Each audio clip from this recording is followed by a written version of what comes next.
Operation Thunder Strike, air component hit armed bandit camp at Kuduru Forest in Kaduna State. The air component of Operation Thunder Strike has neutralized several armed bandits at their camps in the Kuduru Forest areas of Kaduna State.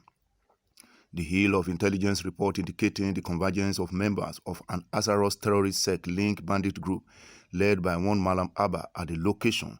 Surveillance missions conducted over the areas also observed several bandits. Some were wielding weapons in the forest.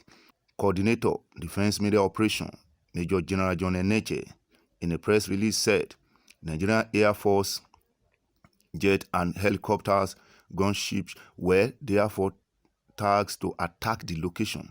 Several of the bandits were killed as the attack aircraft strafed the area, while others attempted to escape were mopped up in the following attack. Maliki Duru reporting for AVTV News.